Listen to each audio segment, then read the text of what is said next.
अगर उन दावों पे हम नजर डालें तो 2013 तक जो महिलाओं के ऊपर दुराचार की घटना थी लगभग 32,000 के आसपास थी, जो 2019 तक आते आते बढ़ के 42,000 हो गई। यानी कि 35% महिलाओं के खिलाफ दुराचार के केस बढ़े हैं। और तमाम जगह ऐसा नहीं हुआ है कि शासन प्रशासन की अनदेखी रही है, बल्कि शासन प्रशासन उन दुराचारियों को बचाता हुआ नजर आया है।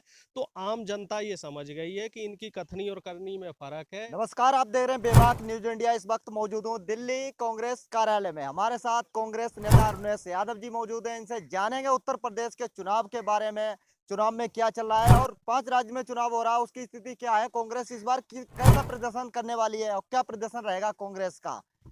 जी, बहुत बहुत धन्यवाद आपका। जहां तक उत्तर प्रदेश चुनाव की बात की जाए तो इस बार भारतीय जनता पार्टी के विरोध में चाहे युवा हो, चाहे किसान हो, चाहे मजदूर हो, चाहे महिला हो, सभी इनकी जो नीतियां थी, जो 5 साल इन्होंने सरकार ने जो निरंकुशता दिखाई है युवाओं की, महिलाओं की, किसानों की, मजदूरों की, जो बेकदरी की है, तो इनसे तमाम जो वर्ग है ये सारा नाखुश है। और उसको जो अपनी इनकी नाखुश ही है उसको जाहिर करने का एक ही हमें मौका मिलता है जो आम जनता को, वो है लोकतंत्र का ये पर्व।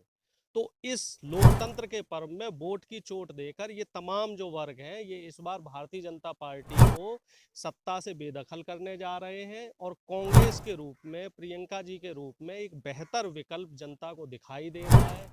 जिस तरीके से सोनभद्र की घटना हुई, जिस तरीके से लखीमपुर खीरी की घटना हुई, जिस तरीके से उन्नाव रेप पीड़िता का जो कांड हुआ, और अगर हम बात करें हाथरस में जो कांड हुआ, तो इन तमाम जगह प्रियंका जी ने बढ़ चढ़ के हिस्सा लिया और उस पीड़ित परिवार को, हर जगह पीड़ित परिवार को इंसाफ दिलाने के लिए जो उनका जिस जज्बा तरह रहा से है। आपने कहा महिलाओं के बारे में, तो कांग्रेस पार्टी और जिस तरह से प्रियंका जी के बारे में वो अभी आपने जिक्र किया, तो वो संघर्ष करती आ रही है, वो ठीक है। मगर वहीं जो है भारतीय जनता पार्टी महिलाओं के बारे में जो है कह रही कि मैं सुरक्षा दे रहा हूँ और सुरक्षा जो है देने वाला हूँ उनके लिए।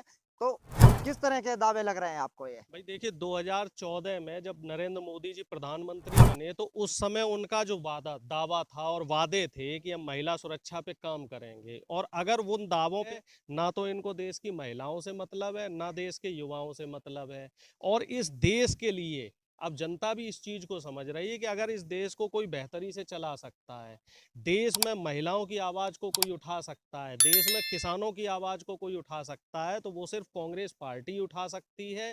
अभी राजस्थान का अगर हम जिक्र करें, उत्तर प्रदेश एक में न, कांग्रेस ने एक इससे पहले क्या ऐसा करके एक दिखाया अगर तो हम जनता मेरी जो है उत्तर प्रदेश मेरी की भरोसा मेरी करेगी बात कांग्रेस मेरी पे। बात हो जाने दीजिए। हम राजस्थान की बात करते हैं। राजस्थान में कांग्रेस की सरकार है और ओल्ड पेंशन स्कीम राजस्थान में अभी जो बजट सत्र है उसमें लागू की गई, तो ये अपने आप में बहुत बड़ा साहसिक कदम है। और अगर हम किसानों की एमएसपी की बात करें तो जहां जहां पे भी कांग्रेस की सरकार है, चाहे वो पंजाब हो, छत्तीसगढ़ हो, राजस्थान हो, हर जगह एमएसपी की सुनिश्चित की जा रही है। और इसके अलावा जो तमाम काम है जो चुनावी मैनिफेस्टो में कांग्रेस पार्टी ने दिए हैं, जो काम उत्तर प्रदेश में और जहां जहां अभी सरकार है, तो उनको त्वरित प्रभाव से लागू किया जा रहा है। और कांग्रेस पार्टी ने आश्वासन दिया है, राहुल जी, प्रियंका जी और जो शीर्ष नेतृत्व है उसने आश्वासन दिया है कि जहां जहां कांग्रेस की सरकार बनेगी वहां इन सारे जो चुनावी मैनिफेस्टो है इनको तुरंत लागू किया जाएगा। और उत्तर प्रदेश की अगर हम बात करें तो उत्तर प्रदेश में खास तौर से देखिए बहुत बड़ी जनसंख्या है, यहाँ लगभग 24-25 करोड़ लोग यहाँ रह रहे हैं। यहाँ पे बेरोजगारी सबसे ज्यादा है, 62% युवा अभी बेरोजगार है, यानी कि हर 100 में से 62 युवा बेरोजगार है।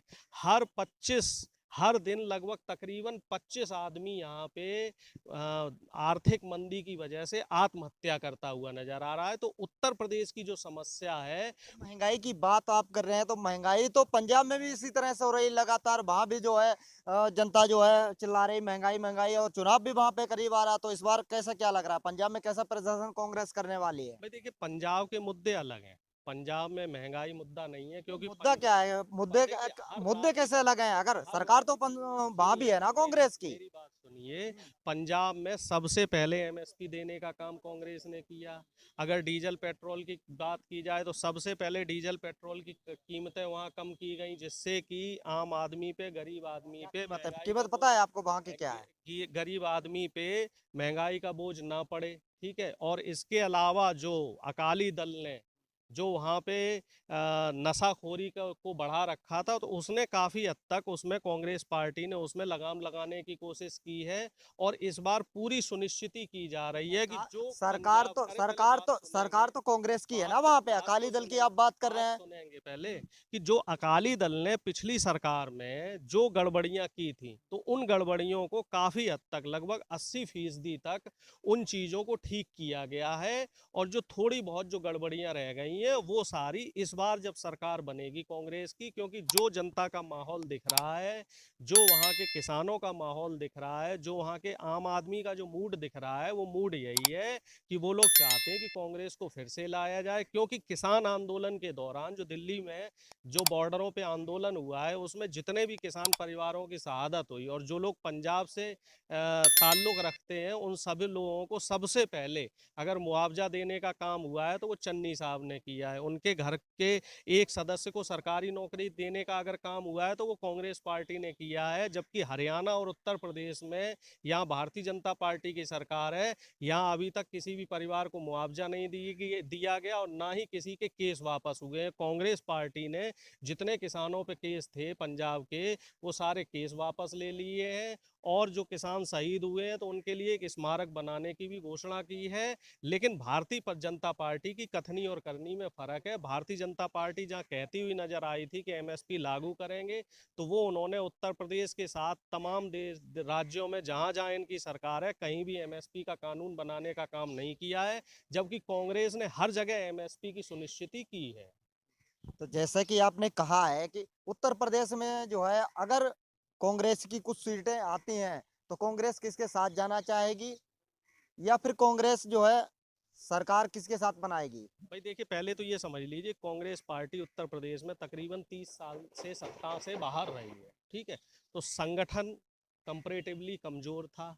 लेकिन प्रियंका जी ने पिछले 3 साल में बहुत मेहनत की है, इससे संगठन में नई जान आई है। और हमें ये उम्मीद है कि कांग्रेस पार्टी पिछले चुनाव से कहीं बेहतर प्रदर्शन करेगी, कहीं बेहतर सीटें लेके आएगी।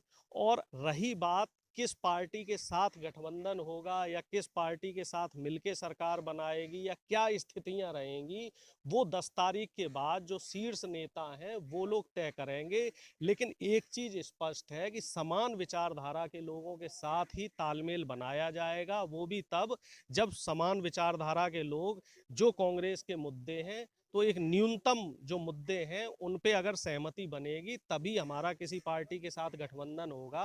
अदरवाइज कांग्रेस पार्टी विपक्ष में रहेगी और जनता के मुद्दों को उठाती रहेगी, जनता की जो समस्याएं हैं उनको उठाती रहेगी, जो आम आदमी की समस्याएं हैं उनके लिए काम करती रहेगी, रोजगार की जो समस्या है उनके लिए काम करती रहेंगी, महिला सुरक्षा की जो सुनिश्चिति है उसके लिए काम करती रहेगी, महिला सशक्तिकरण के दिशा में काम करेगी, किसानों के लिए काम करती रहेगी। कांग्रेस पार्टी के लिए सत्ता महत्वपूर्ण नहीं है, कांग्रेस पार्टी के लिए देश की जनता महत्वपूर्ण है। और इस समय लोकतंत्र बचाने की लड़ाई है और देश को बचाने की लड़ाई है। ये थे हमारे साथ करुणेश यादव जी, कांग्रेस नेता। इन्होंने कहा है कि उत्तर प्रदेश के अंदर जिस तरह से जनता महंगाई और बेरोजगारी से परेशान है, इस बार कांग्रेस की नीतियां जो है इस तरह की रहने वाली हैं। युवाओं का जो है रोजगार मिलेगा, महिलाओं को महिला सुरक्षा मिलेगी।